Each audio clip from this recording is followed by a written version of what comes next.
Hi, everyone. Thank you for joining us for another Bronftalk. I'm very excited about our conversation today. We're going to be really focusing on otherness and Orientalism and racism throughout the 20th century, and really focusing on two kind of towering Black Muslim figures in American history, Noble Drew Ali and Malcolm X. And sort of so that's sort of the broad overview of what we're doing. And if there are questions, is there an issue with my volume? Michael saying he can't. Robert Paley saying he can't hear me. Zaheer and Jake, can you hear me? I can hear you. It's just a little bit soft, but we can hear you. Okay, let's see if we can adjust the volume in some way here. Sorry about that. So the other thing I was going to say is there are important conversations to be had about otherness and Orientalism, both within the Jewish community and in the ways that from the Jewish community outwards. And those are conversations that as a community we're committed to having and we're going to be having over the coming months. But today I really hope we're going to focus on the work both Jake and Zaheer are doing and sort of decentering ourselves for this conversation on otherness. So let me jump in and introduce our two guests.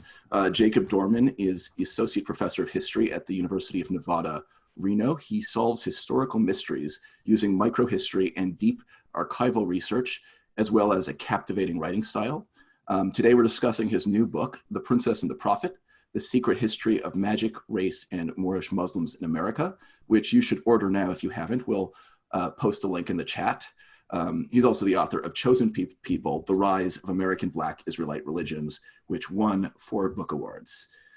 Also joining us, Zaheer Ali is currently Senior Fellow of the Pillars Fund's Muslim Narrative Change Cohort. Previously, he served as Oral Historian at Brooklyn Historical Society, directed several community-based initiatives that use the creative power of storytelling to recover and preserve histories. For 3 years, he co-hosted and co-produced Flatbush and Maine, Brooklyn Historical Society's amazing award-winning monthly podcast, and also served as the project manager of Columbia University's Malcolm X project under the direction of the late Manning Marable. And you also may have seen him on the recent Netflix series, Who Killed Malcolm X. So welcome to you both. Thank you. Thanks for having me. Definitely. So let's jump in. I think we have people still in the waiting room. I don't know if we can bring them in. But yeah, let's jump in. Jake, do you want to talk a little bit about what led to this book and what questions you're asking throughout about challenging the way we understand Orientalism and how religion is transmitted? Sure, I'd be happy to.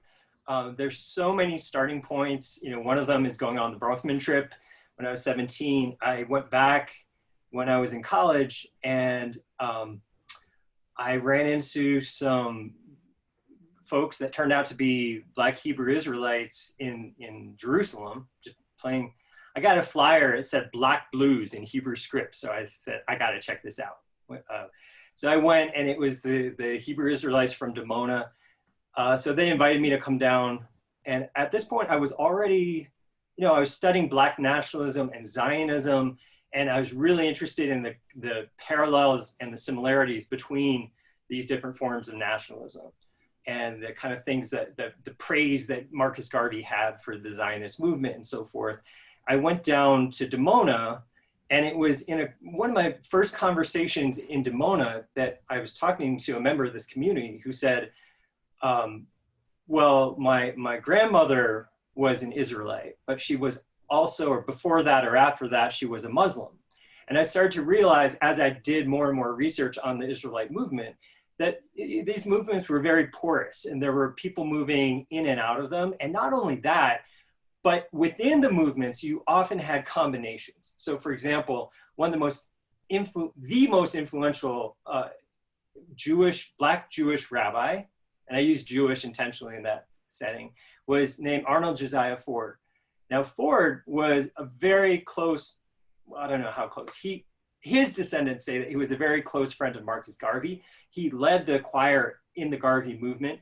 And when he wrote the hymnals for the Garvey movement, he used the word Allah. And then when he moved to Ethiopia, he observed Ramadan.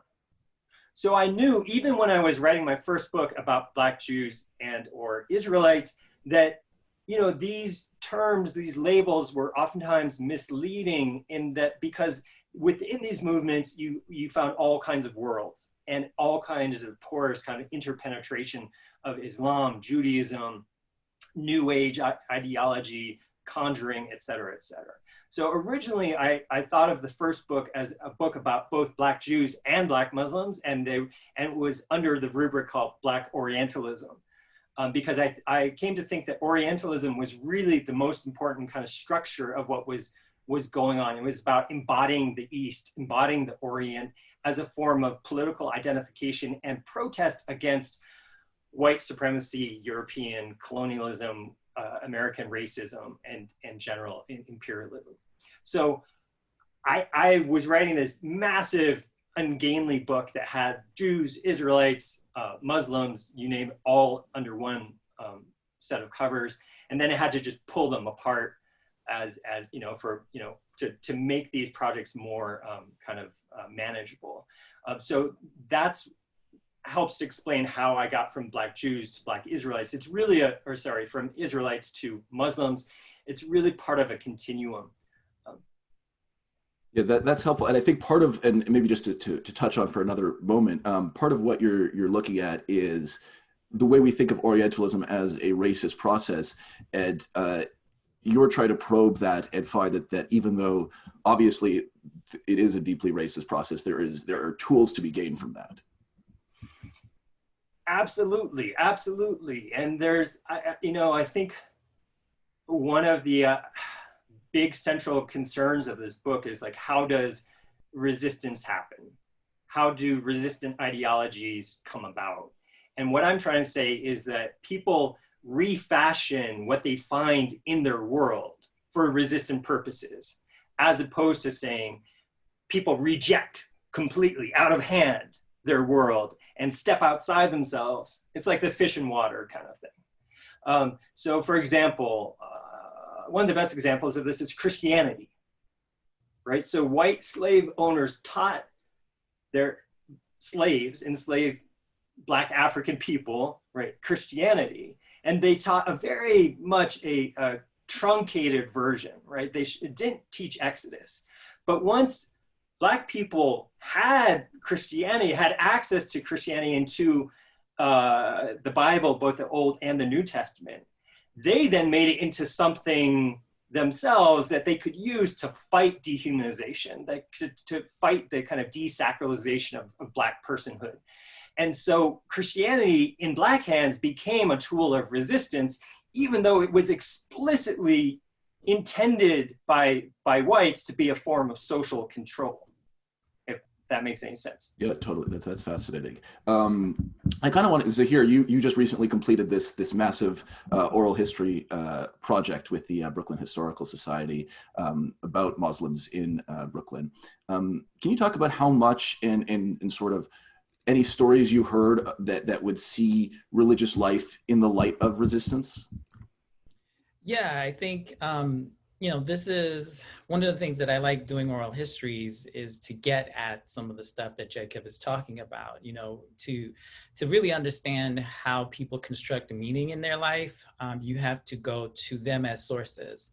And so in doing oral histories, you get an understanding of how people see their own world. And, while there isn't maybe a particular story of resistance, what there is the fashioning of a kind of, I would call it, counter-hegemonic world, a world with values and affirmations and rituals and aesthetics and movement and organizing that challenges the sort of, and I put dominant in quotes, but the kind of dominant ideas about a community, right?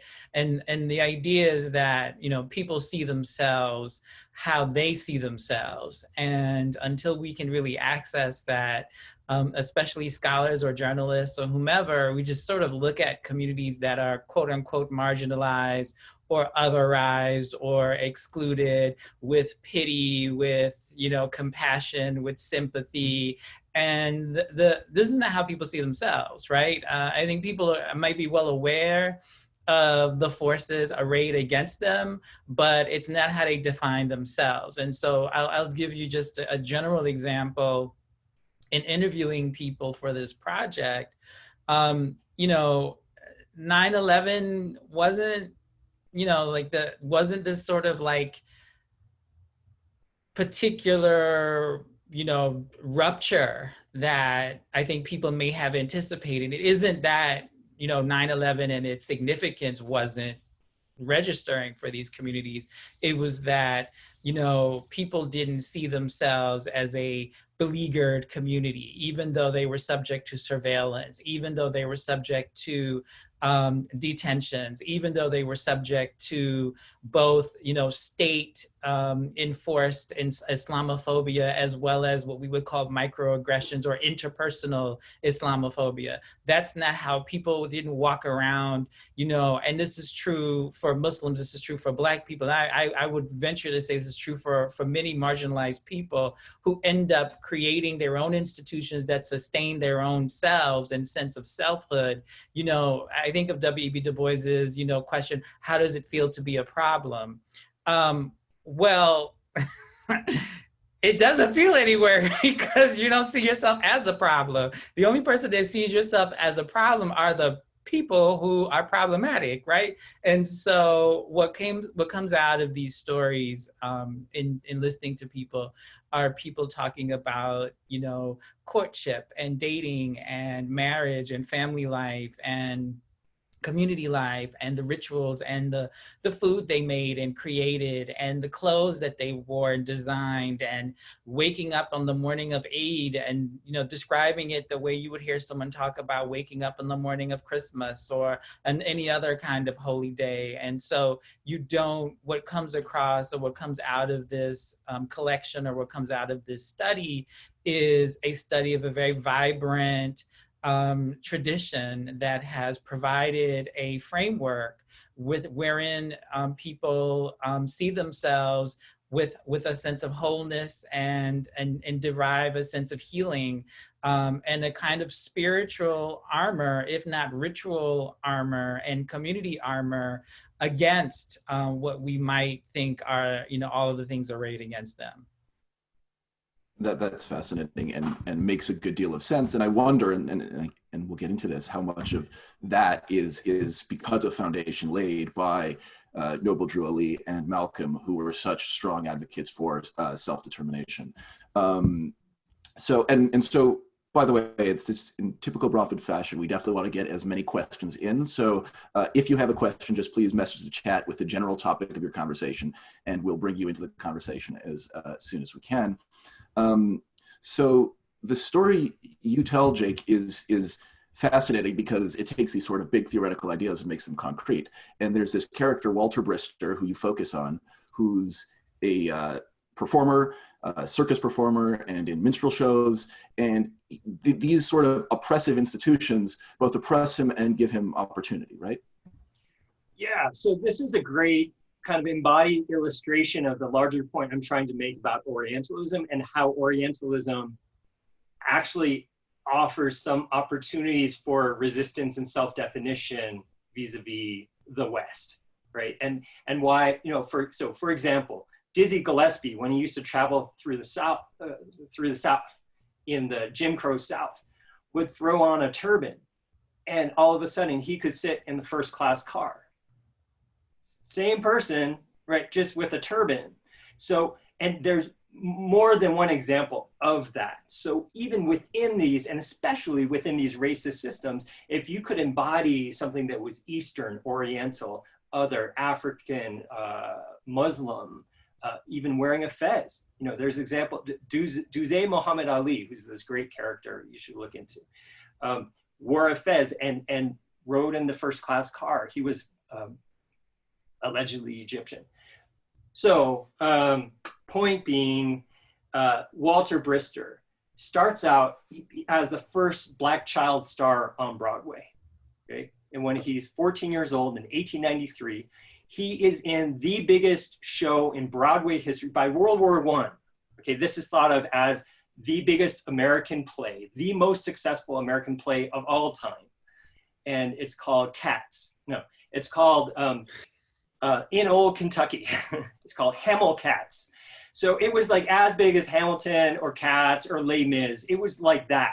So it was about in Old Kentucky, and it's a really, there's all kind of histrionics, and there's fires, and there's horse races. But the biggest, most innovative part of this was that in the second half, there was what was called a pickaninny band. And Walter Brister, or in the Black community, they were usually called juvenile bands, because even back then, pickaninny was thought of as derogatory. So this Walter Brister was the leader of this juvenile band, and they played music, and they danced, and they did, capers, right? They turned somersaults and whatnot. This was so innovative in 1893 that within 5 to 10 years, there were like at least a dozen shows imitating in Old Kentucky. But being in Old Kentucky as the band leader of the juvenile band, even though he was Louis Armstrong before Louis Armstrong. If Walter Brister and the success of this show did not exist, there might not have been a fad for Black juvenile bands by the time that Louis Armstrong came along, about 15 years later. So you age out of it. It was like being in Menudo. So he couldn't, when he got to be 18, he couldn't be in the juvenile band anymore. And so at that point, what does he do? He becomes a Hindu fakir in the circus and in the Wild West shows around 1898, 1899. So he puts on a turban, he embodies the East, and he embodies the Orient. And Adam, do you want me to tell the Princeton riot story? Well, let's get to that. The only thing that might be helpful to add at this point is sort of the, and this might go without saying for some people, but the racist sort of tropes that to become this huge celebrity that he was forced to sort of portray, right? Oh, absolutely. But, that's common. I mean, minstrel shows are invented, I think, in the 1830s, and then become the biggest form of American entertainment. So a lot of old American songs that come out of minstrel songs, like Oh, Susanna, that's a minstrel song. Of course, any 19th century song about Dixie, that's a minstrel song. People aspired, white and black, aspired to be in the minstrel. Mark Twain writes about, forming his own little minstrel show when he was Samuel Clemens. Like, this was the core of American popular entertainment in the 19th century.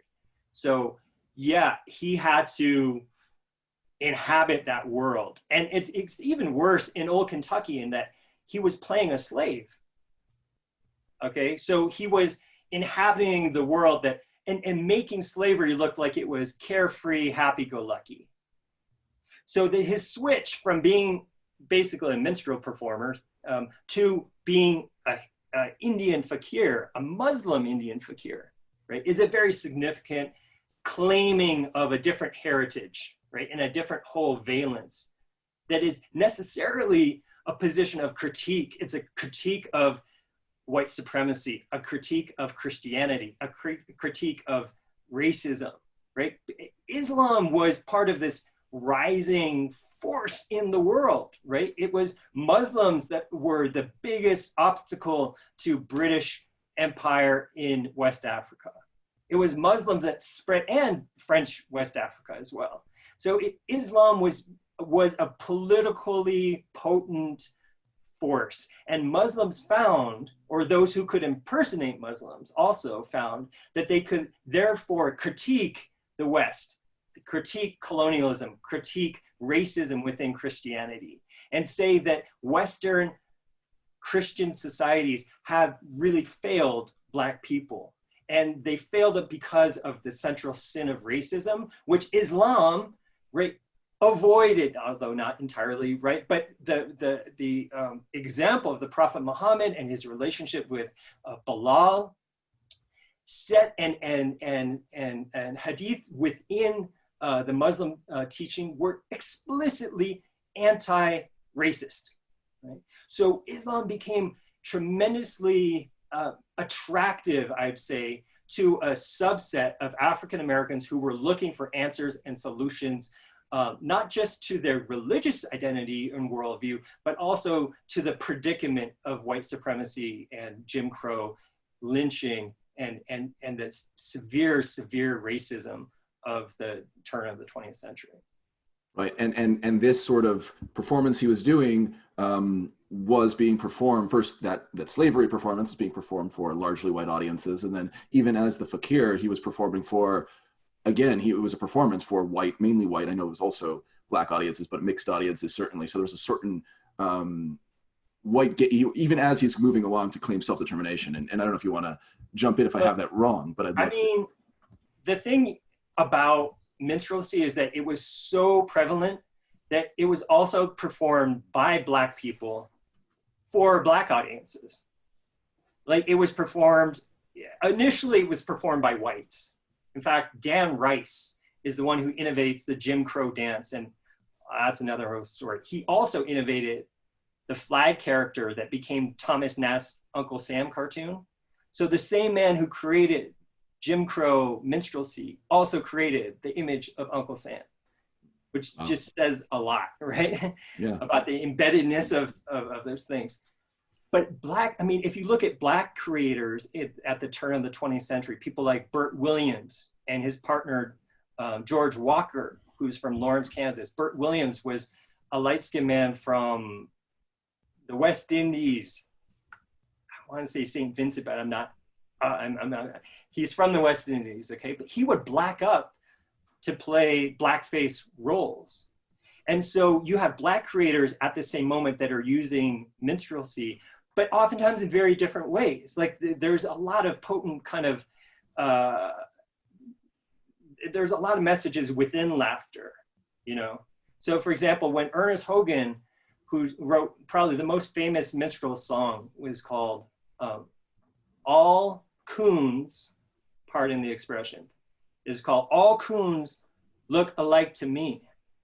But when a Black creator was saying this, essentially he was making fun of white people, right? Who couldn't tell the difference, you know? So there's this kind of like really complex, barbed wit and humor and resistance within the minstrel package that I think that nuance gets just erased all too often when we talk about minstrelsy in the popular media today. But I think what's really critical for Brister's transition is that he transitions from that kind of minstrelsy to, you could say, a different kind of, instead of doing blackface, he was doing green face or Muslim face or something different. But there's a really potent kind of different valence there that allows him to access not simply Islam, although he does access Islam, but he also accesses Orientalism, which has both positive and negative, attributes. That's fascinating. I can't wait to hear what Michael Paley has to say about this. Yeah, I know he knew Edward Said, and I'd love to hear about his take on this. Is that right? So we'll definitely have to have Rabbi Paley jump into the conversation whenever you want. I'll just keep listening for a while. Okay. Great. So Zaheer, I guess. It's good to see my old friend Jake Dorman. Good to see you, Rabbi. I can't see you, but it's good to hear you, Rabbi Paley. You're the great voice of Rabbi Paley. There you go. Okay. So Zaheer, can you kind of talk about Malcolm's early formation and sort of how he was navigating these things? Yeah. He was in a white school, and so. Yeah. Well, I think to tie into some of what Jake is saying, probably one of the most important figures in Black folklore is the trickster figure, and what you have in Black performers who perform white people's stereotypes of Black people as a form of critiquing and making fun of the stupidity of white people to believe those things about Black people, whether it's Amos and Andy or whomever. I mean, just to kind of, what happens is, though, for people who are doing that trickster, and Malcolm, if for people familiar with Malcolm's story, the Detroit Red Malcolm is a trickster figure, right? Like in many ways, he is a trickster figure.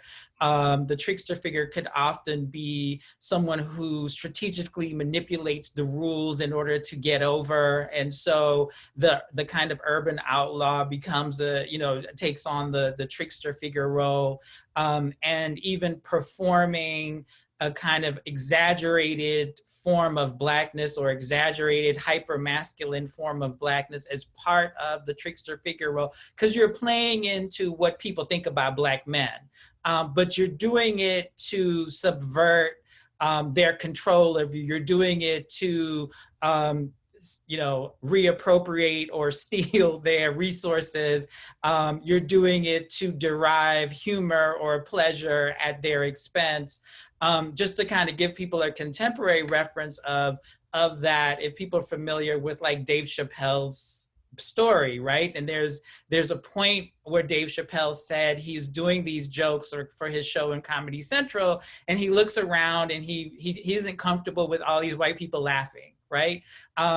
And that is sort of a point of juncture, a break where the person who is the trickster figure, who is performing these stereotypes, who is doing these exaggerations of how people see them, gets to the point where they're like, yeah, this is not working for me anymore.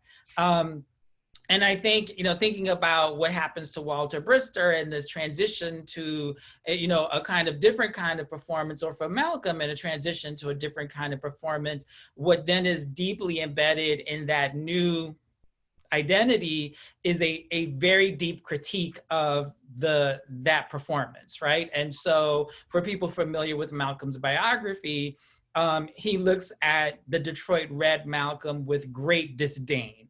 That Malcolm is a Malcolm who was dead, right? Who was spiritually dead, who was politically dead, who was culturally destructive, who was, he at one point called, a phase of his life Satan, right? Like he called himself Satan, right? So like this is part of course, a construction that Malcolm is doing after the fact to tell a story of redemption, but is necessary for him to do it in a way that looks at, what is considered a savage, life as unacceptable. And I think, one of the kinds of ideas that are borrowed from the 19th century in the Moorish Science Temple and in the Nation of Islam is the civilizationist discourse that emerged in the late 19th century about, what is a modern person, a modern people.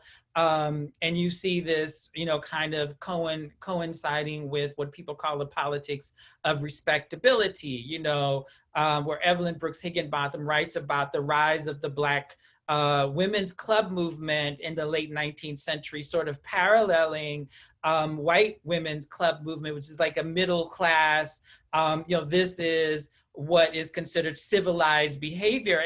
And it was very much a strategy to counter racism, right? And so if we took out all of the social ills that people use as a basis for which to discriminate against our community, and we presented ourselves as the most perfect, upright, well-behaved, clean-looking, clean-cut, clean-shaven, well-dressed, well-behaved people, well-spoken, then maybe we wouldn't be subject to the same kinds of discrimination.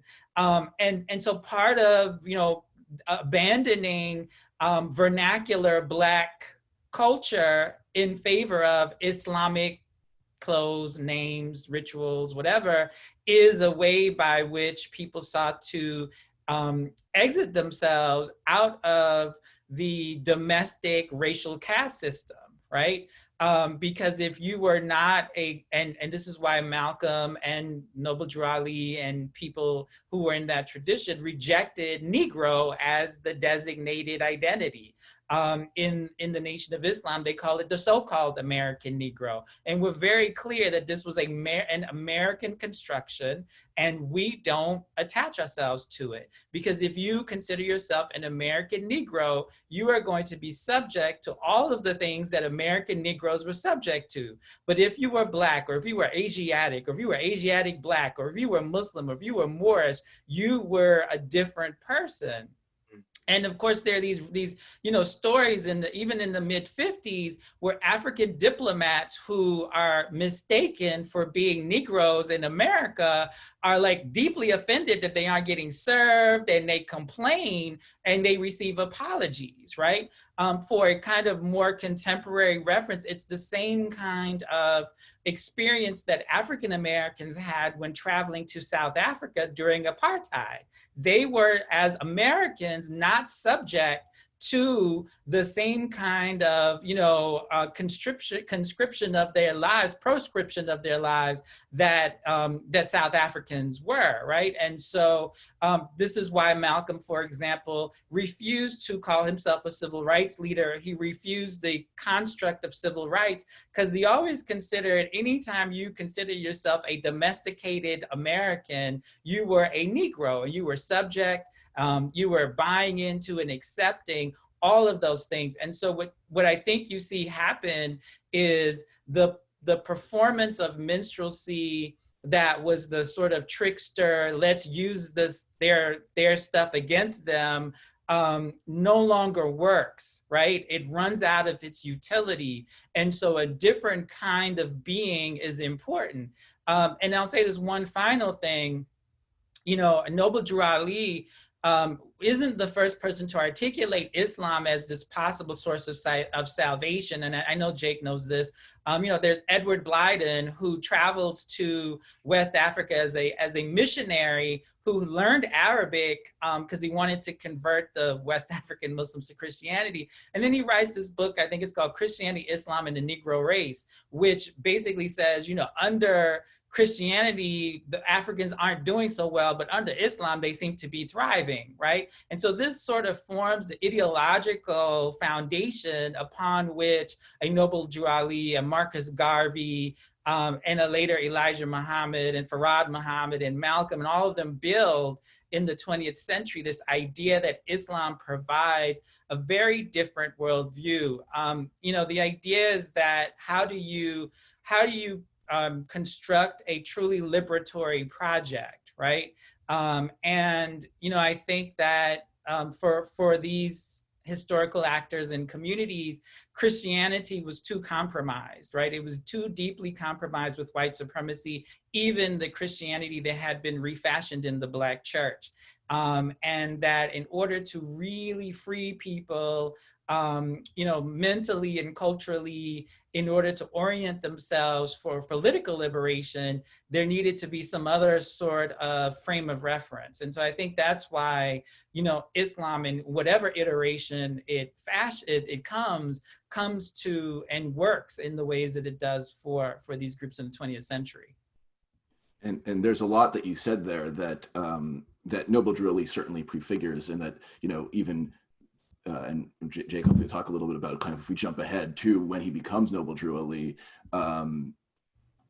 faking his own death, similar to what Zaheer was talking about with Malcolm, and the kind of difference with Christianity and what attracted people to Islam over Christianity.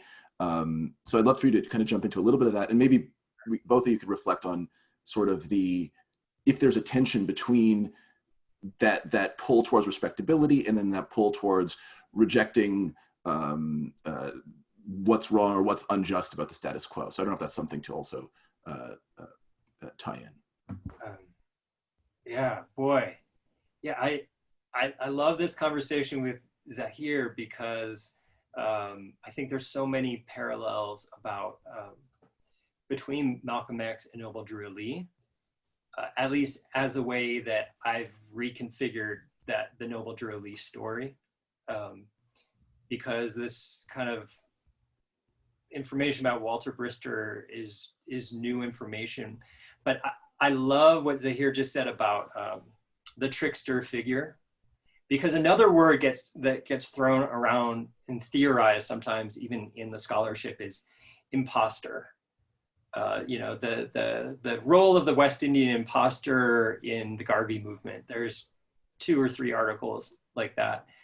And I think that word is so heavily negatively freighted.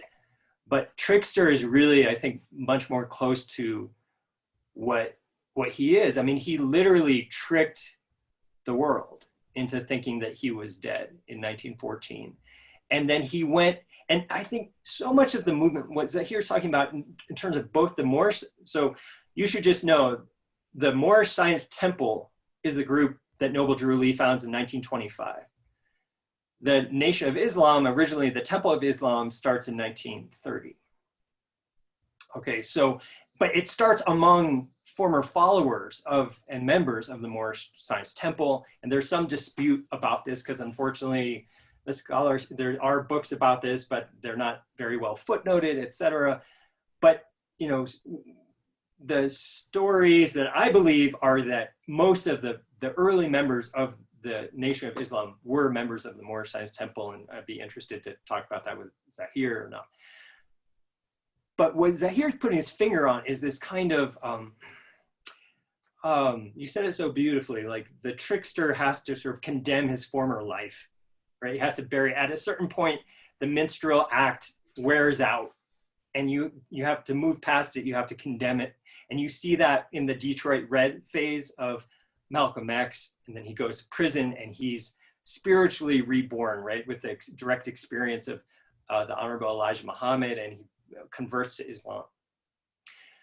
Something similar happens with Noble Drew Ali, in that he's, you know, coming out of entertainment, and then he becomes the Hindu fakir, who is literally a trickster, right? I mean, literally tricking people in front of their very eyes. And then he starts playing jazz. He's a trumpeter, right? So he plays jazz music, or what becomes jazz music, on the south side of Chicago in the early 20th century. And then in 1914, he allegedly dies, but he doesn't die. He moves to Newark and eventually back to Chicago. When he comes back to Chicago, what is his message? It is basically, stay out of the clubs, don't drink alcohol, practice you know, fidelity in marriage. A very kind of normative, right? Even heteronormative, perhaps, kind of notion of respectability politics. But essentially, if you know about his prior life playing music in clubs, and you know that he had to fake his own death, then you can surmise that there's like a personal transformation, a kind of trying to scrub himself free of this trickster character who played music and did magic tricks and hung out in the clubs on the South Side. That when he comes back as a prophet, he's, on the one hand, he's practicing this respectability politics that Zaheer talked about, that's very common in the Black church of this period. On the other hand, though, he's transforming that respectability politics because he's phrasing it within the idioms of Islam. So I think that's a really beautiful comparison. And I think it makes his story more compelling, not less compelling, that he had that prior life. Just like with Malcolm. You know, if Malcolm was just a choir boy his whole life and then said, live like me, he wouldn't nearly have the emotional impact, and his story wouldn't have the narrative impact that has made, you know, Zaheer's book a bestseller and Alex Haley's book a bestseller, and has made Malcolm's story so resonant with so many people. I just want to, Adam, you might have a question, but I want to add, while Jake was talking, you know, I think it invites us to rethink how we see performers or artists, and even people who are maybe, you know, sort of petty criminals, in the case of Malcolm, hoodlums, if you will. You know, Robin Kelly has this really beautiful essay called The Riddle of the Zoot, where he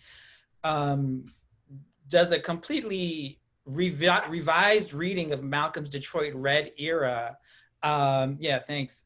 Where he looks at the political consciousness that was present even in the most quote unquote depraved phase of Malcolm's life, right? The phase that Malcolm sort of rejected. And what that does, with that work that Robin Kelley does with that is he sort of recovers an important idea that, allows us to not disregard the political content and context of even an inarticulated or articulated kind of politics politics that's articulated very differently than the one we're used to seeing. And then I would say the same thing about, spirituality. It isn't that, there's a whole tradition of like Black artists who like to do this travel between, historically between the church and the nightclub, right? And there's this continuum there that not only speaks to the importance of art in religion, but I think also the importance of religion in art, right? That even in the most sort of worldly kind of performance of art, there is still a deep searching that is evidence there. And so, when I was reading Jake's book, and of course, to people who aren't familiar with this, why Jake's book is so important, for many, many, many, many, many years, forever, the story was the Moorish Science Temple was founded in New Jersey by a man named Timothy Noble Drew Ali, who came from the Carolinas, right? And was part of this sort of Southern migrant wave of Black migrants to the North during the early 20th century, and was one of the new religious movements that were established in the North. And so for Jake to like sort of completely blow all of our minds with his deep dive into the archives and resituate who we thought was Timothy Noble Drew Ali into this character, person of Walter Brister, and the minstrel shows and the circus acts and the Orientalism and the Shriners. I mean, it's quite remarkable and very important. And I think it's really important for us to not look at, therefore, the story of Noble Drew Ali as the story, as Jake said, as a faker, right? Like this was, one could argue that Walter Brister was someone who was deeply spiritual all his life, right? And that his attraction to music was an expression of that spiritual yearning, right? Very much in the way that Malcolm was deeply political all his life. And his rejection of the sort of bourgeois, the Black bourgeoisie of Boston, who he called the Hill Negroes, and embrace of sort of the urban outlaw culture of the zoot suit, culture, was evidence that this was someone who was always deeply political, right? But that's just how it got expressed. Now, why is that important today? It's important today so that we don't we don't foreclose possibility of spiritual awakening or evolution or political evolution on the part of people who may not yet articulate it in the way that we consider acceptable or respectable, right? And I think that that's why it's so important to reconsider these lives, right? So that we don't foreclose lives, which is what's happening, right? Like, to hate to get it all presentist, but the ways that people talk about, and I'll just, for in the spaces that I'm kind of more used to, young Black people who may not be churched, who may not be mosqued, right? As people who may not be, spiritually grounded, or young Black people whose expression of political resistance may not be, I'm registering to vote, I'm going to vote, and that's it. Their version may be pulling down a monument. And I'm not saying one is better or the other, but I'm saying that we need to look at political thinking and spiritual thinking as a continuum, right? Not as these sort of, like drastic breaks that are caused by epiphanies or ruptures in history. Now, you know, these figures, people like Malcolm, of course, promote the idea of epiphany. Malcolm, you know, promoted this idea that he underwent this radical transformation multiple times, right? As a way to sever himself from a kind of previous life, whether he was severing himself from Detroit Red, or when he went to Mecca, severing himself from the NOI Malcolm. But I think that that's really a construction that might be politically useful for the person telling their story, but I don't think it's useful for us if we use that or we accept that wholesale, and again, foreclose possibility for people who aren't where we think they should be. In our sense of what's politically and spiritually acceptable. Wow. Okay. So there's so much there that I want to respond to that I just have to figure out in our few remaining minutes where to go. And if anybody has a question they want to jump in with, now would be the time. I guess first of all, I would say thank you, Zaheer, for pointing out the fact, and as we kind of jumped ahead, for highlighting the fact that Jake's book makes a huge discovery and excavates like the entire first period of Noble Drew Ali's life, which was previously unconnected. So it's pretty remarkable. And so, so appreciate you highlighting that as we jumped ahead. I guess to ask a couple big picture questions as we wind down. On one hand, there's Noble Drew Ali, who goes on to promote and I don't know how you can kind of describe it properly, Jake, as I'm about to mess it up, but a sort of separatist vision, but that's also very involved in being citizens and being part of America. And on the other hand, Malcolm, very critical and then finally later after the Hajj becomes more of a universalist. But I guess I wonder, is there a sort of, how to reconcile those two binaries? There are sort of problems with both. And it seems to me that they're both at different points searching for a way out. So I don't know if that would be something, Jake, you want to. Well, yeah, thanks for that, and thanks to hear for the praise. It feels great to hear you say those things about the book. I mean, this half of this book never gets talked about because the first half, has so much to talk about, but the second half is really about how Noble Drew Ali starts his movement and also infiltrates the Chicago political machine, which was a big part of his movement. So he was able to collect around himself the leading figures, certainly the leading Black figures in Chicago politics, and probably some of the white ones as well. I mean, and the way he does that is by investing heavily in the political process, which means both spending votes and spending cash, because this is 1920 Chicago. So he does both. But in terms of votes, the Moors were able to swing elections.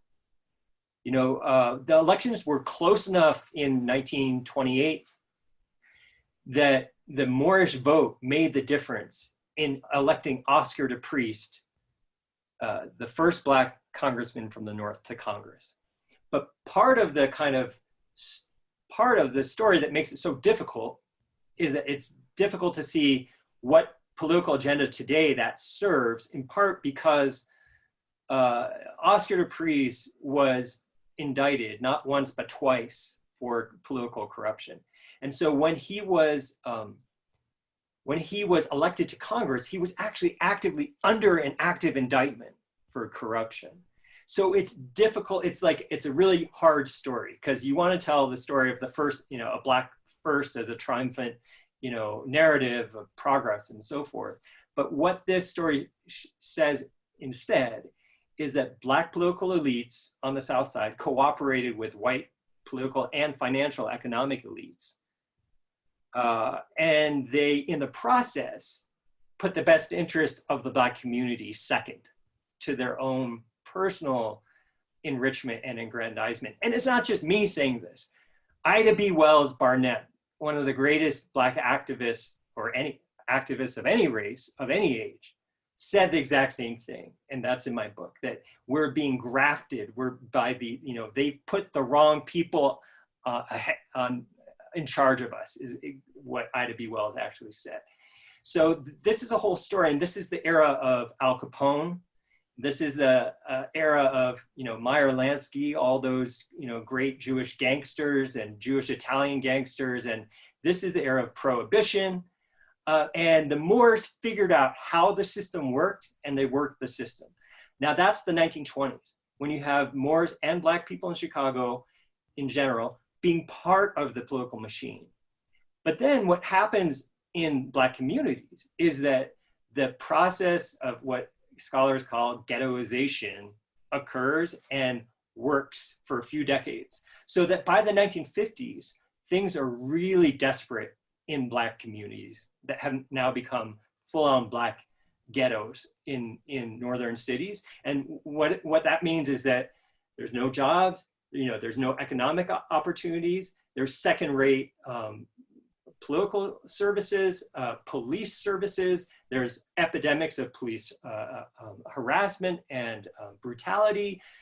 There's all these conditions, overcrowding, the conditions that are created by racism and white supremacy and ghettoization. So that by the 1950s, now when Malcolm comes, Zaheer, you can tell me if this is right or not, but what I've always heard is that when Malcolm comes out of prison in, what was this, 53 or 55?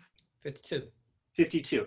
Mm-hmm. In 52, the Nation of Islam has only maybe 500 members or something, right? At that point, there are many, many, many groups of African Americans who are practicing Islam that are larger than the Nation of Islam. There are many, many Black Jewish groups that are larger in 52, that are larger than the Nation of Islam.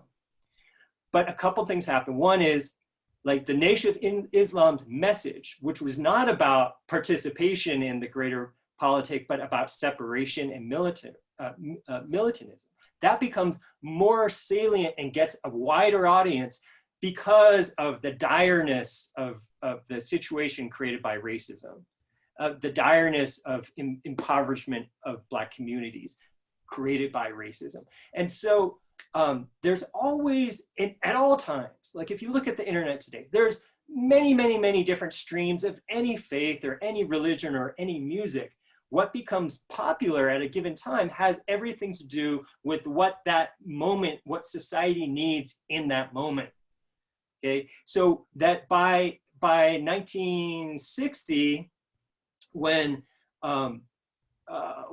Mike Wallace, airs the interview with Malcolm in the special on the Black Muslims, and C. Eric Lincoln publishes his book, The Black Muslims, around that time. By that point, the Nation of Islam then takes off and very quickly has, I think, 60,000 members, something like that. It becomes what people think of as Black Muslims. But the difference between the 20s and the 60s has everything to do with the conditions created by racism, created by in Black communities, and then what becomes more salient because of those conditions. But Zaheer is really the expert on this. I defer to him. No, I think I think what you laid out is a pretty good framework for understanding it. I think, there are two main questions that I think preoccupy, or that help us think about how to position these different strains of the Black freedom movement, right? The one question is, what is your disposition with regards to racism in America, right? Do you oppose it, or do you sort of accept that it's going to be there and you just find ways to operate parallel to it, right?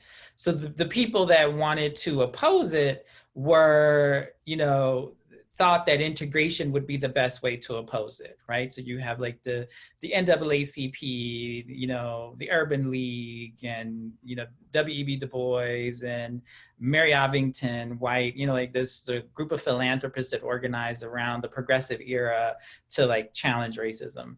The other side says, you know, this is the way it's going to be. We're going to just let this happen, is like the Booker T. Washington, who was like, let racists be racist. We're going to build up our own institutions. Marcus Garvey, who sort of inherits that, right, is more deeply critical of white people than Booker T. Washington was, but still is focused on building Black institutions. Like, we just going to accept that white people are going to be racist and we're just going to do our own thing. You know, Elijah Muhammad inherits and draws on the legacy of Marcus Garvey, you know, is very much the separatist tradition.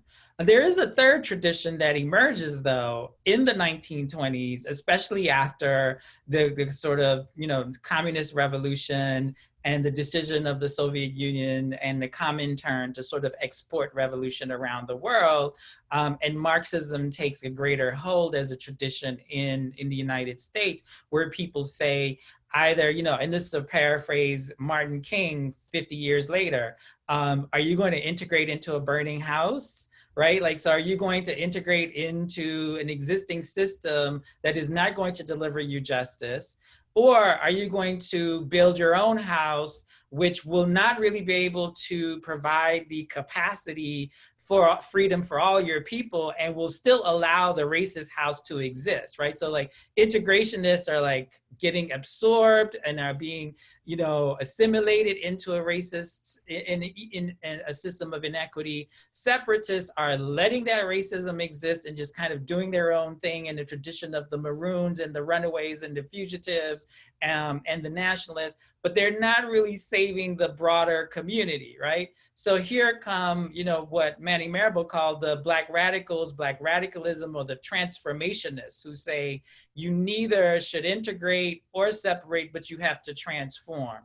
And so Malcolm travels three of those traditions. He starts off, you know, when his family falls apart and he goes to live with a white family and attends a predominantly white school, he's fairly integrated. Like, he's an integrated, you know, Black person. He's voted president of his class. He's well respected by the students in his class, but he is not, he understands that his full capacity will never be realized when he has that conversation with his teacher, who is like, your dreams of becoming a lawyer, a doctor are not realistic. You should be a laborer, a plumber, a carpenter, or whatever his teacher told him, to sort of dashed his dreams. And so then, you know, Malcolm moves into the sort of underground economy, and then joins the Nation of Islam, which is a separatist movement, who is like, let racists be racist. We're going to do our own thing.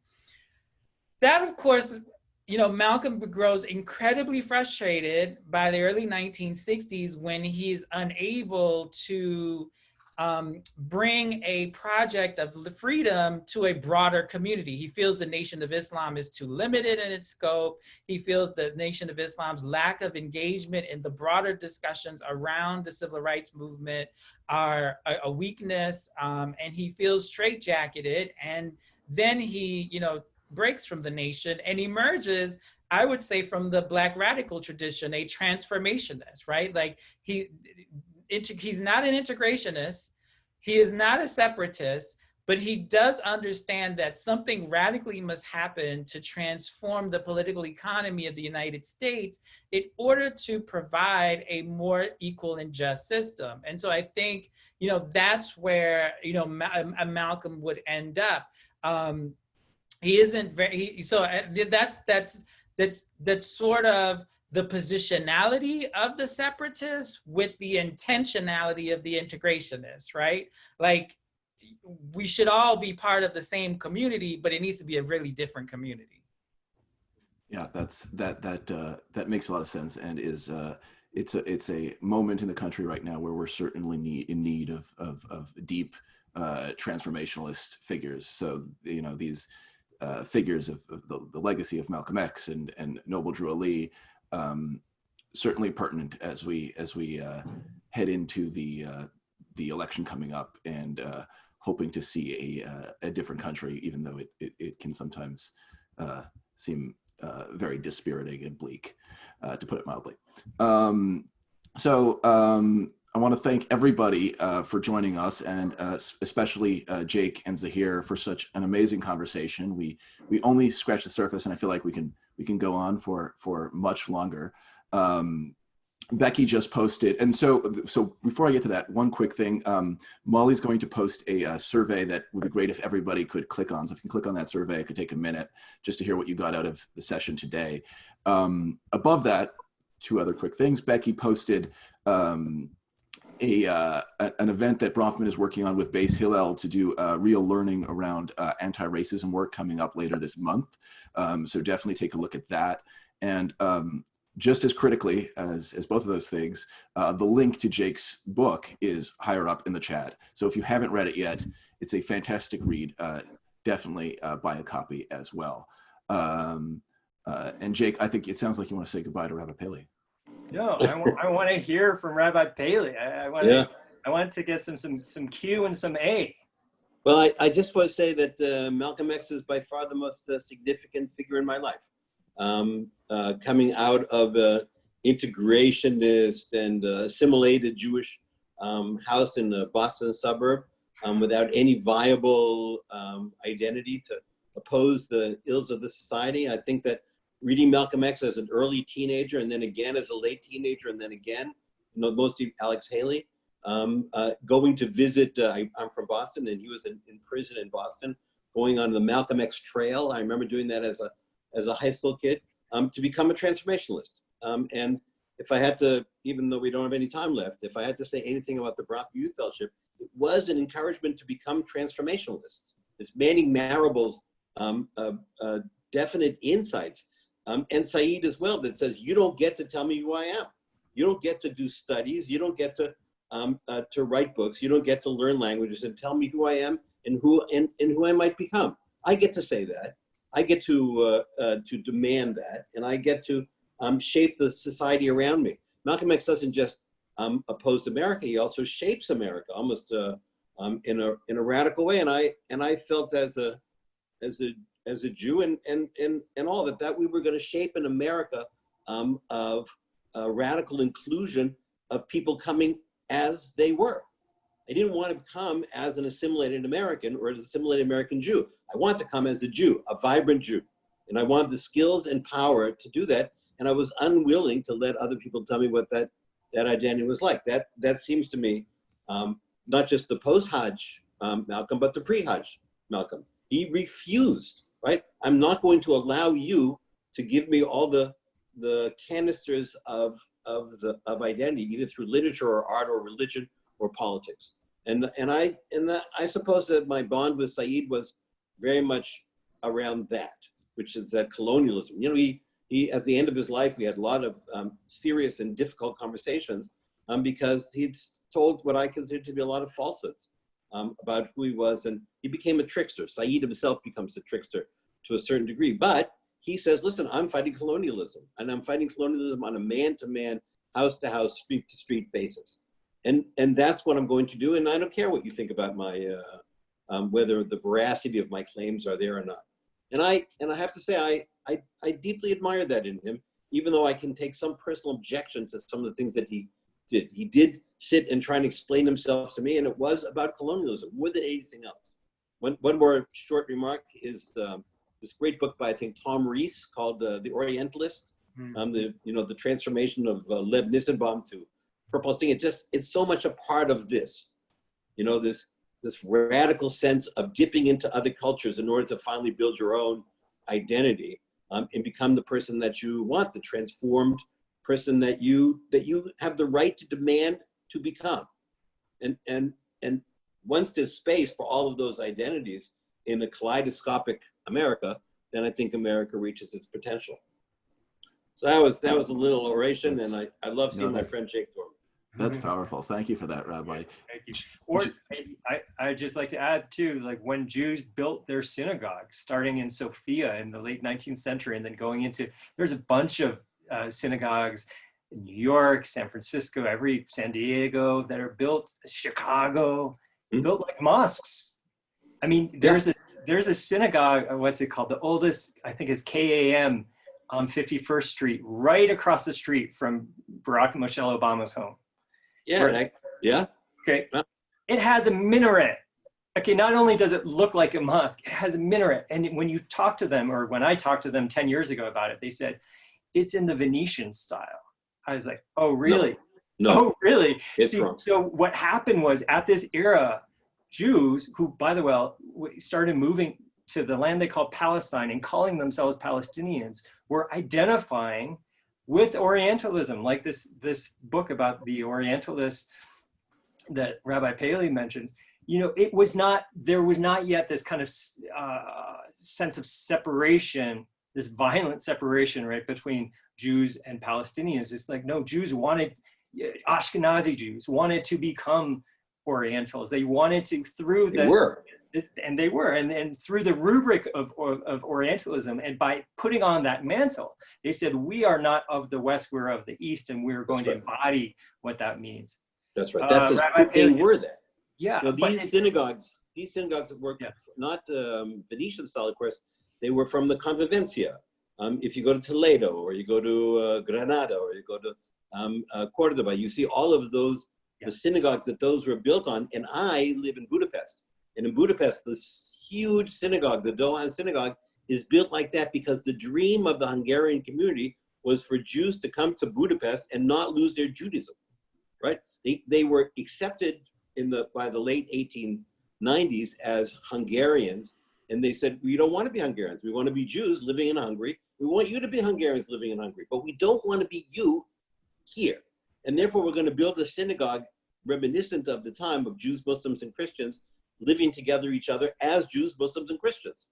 That's it, which is the time of Moorish rule of Spain, right? That's the Moorish. The Moorish, it goes back to the Moorish period of Spain, right? And so when Jews in America start kind of putting on venues that show off Moorish Spain, for example, the 1893, the street in Cairo in 1893 in the fair, which then gets repeated in every World's Fair, and it takes up camp in Coney Island. And oftentimes there's some Jewish impresario behind it, like Saul Bloom, who was one of the impresarios of the Midway in 1893, goes on to become a congressman from Manhattan.